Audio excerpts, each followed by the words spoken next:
The storm over the Afghan mountains was already roaring like a living beast when the impossible happened. One moment, Lieutenant Sarah McKinley was inside the U.S. Army helicopter Falcon 9, fighting against fire, smoke, and chaos with her team. The next moment, a panicked soldier shoved her through the open rampart into a violent sky without a parachute. At 2,000 feet, surrounded by lightning and darkness, she was falling to her death.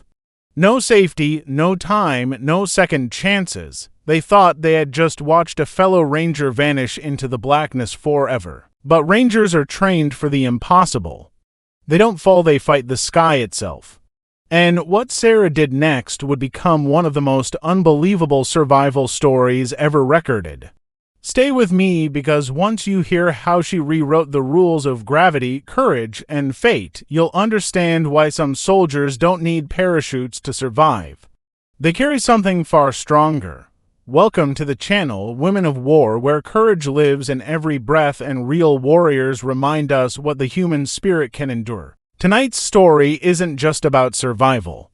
It's about destiny meeting raw courage in the deadliest moment imaginable. Our journey begins high above the jagged Afghan mountains, where an elite ranger unit was racing through a thunderstorm on a mission to rescue a captured intelligence officer. Inside Falcon 9, lightning flashed against metal, rain hammered the windshield, and the air smelled of burning fuel and tension. Among the team was Lieutenant Sarah McKinley, one of the youngest female rangers in her battalion, sharp-minded, steady-handed, and respected for her ability to stay calm even when the world around her was falling apart. She wasn't supposed to be the one who fell that night. She wasn't supposed to be the one who hit the sky with nothing but instinct and courage to save her.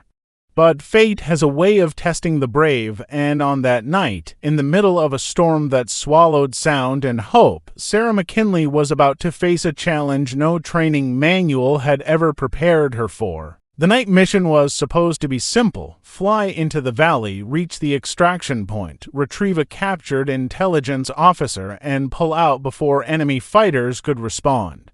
But in the Afghan mountains, even simple plans turn hostile in seconds. Falcon 9 sliced through the storm clouds, shaking under the force of thunder that cracked like artillery fire.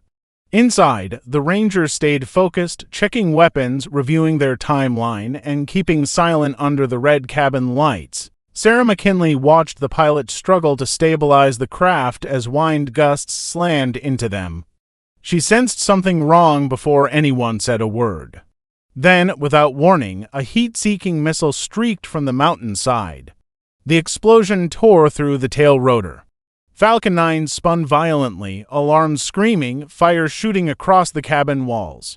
In a heartbeat, the mission shifted from rescue to survival, and chaos swallowed the team whole. The moment the missile hit, Falcon 9 became a burning metal coffin twisting through the dark. Equipment flew across the cabin. Sparks rained down. Someone yelled that the hydraulic pressure was gone. Another soldier tried to secure the emergency gear, but everything was shaking too hard to grab. Sarah braced herself as the floor tilted, gravity shifting with every violent spin. The pilot shouted, "We're hit, we're going down." His voice was half panic, half battle instinct. A ranger unbuckled and crawled toward the emergency chute packs, but horror spread across the team when he shouted, only to left.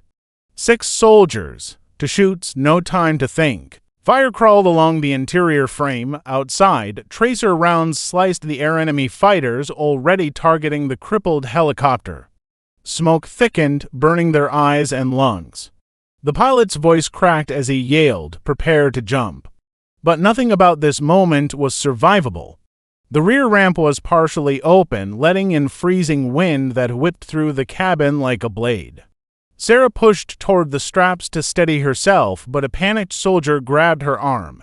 His face was twisted with fear, eyes reflecting the fire behind him. "Go," he yelled. "We can't all die in here." She tried to pull away. There was no parachute left, and she knew it. "I can't, there's no chute," she screamed back, but the helicopter lurched again. The force knocked several rangers sideways. In that split second, fear made his decision for him. He shoved her with everything he had.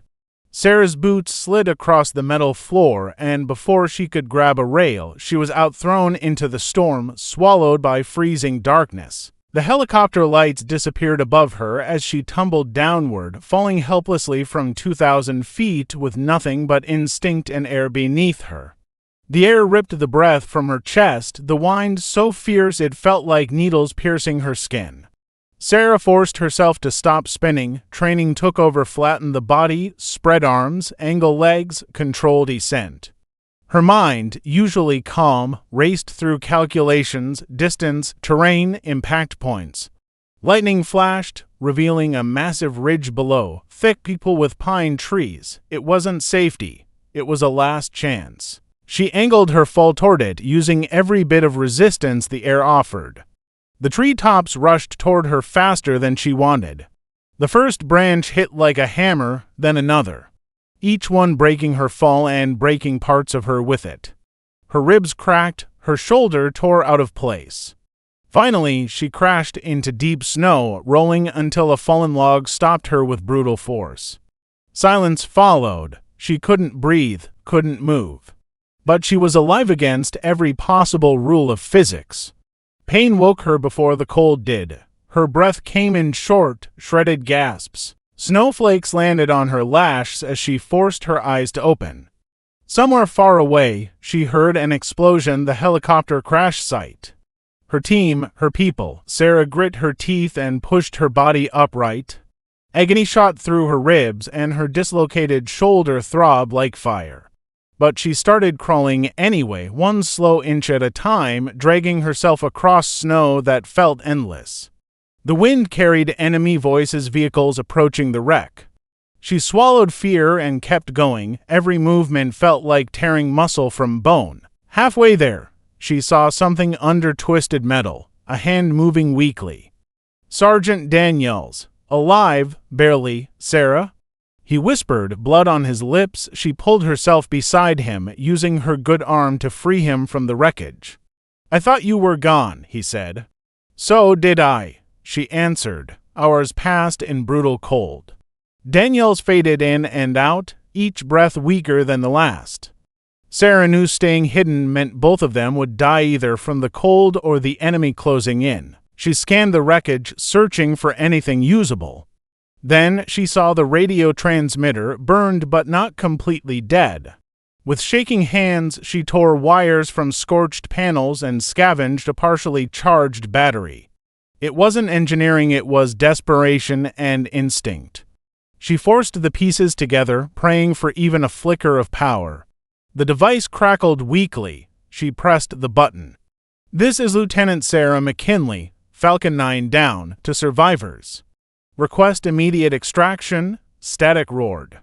Then engines, but not American, enemy trucks had triangulated her signal. Daniels gripped her wrist. Sarah, no. She squeezed his hand. I'll lead them away. Stay hidden. She grabbed her rifle, rose on trembling legs, and walked toward the danger. Snow fell heavier as she limped into the trees. Branches snapped behind her, enemy fighters closing in. She ducked behind a pine trunk, raised her rifle, and waited. The first enemy stepped into view. One shot. He dropped.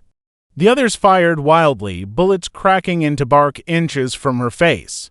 She moved deeper into the forest, using shadows and terrain to mask her position, but her injuries slowed her. A bullet tore into her side, knocking her into the snow. Still, she fired back, taking another enemy down. Just as her strength faded, a new sound cut through the chaos, a deep, rhythmic thundering. Helicopters, American ones. Searchlights blasted through the treetops. Rangers fast-roped down, opening fire and scattering the enemy.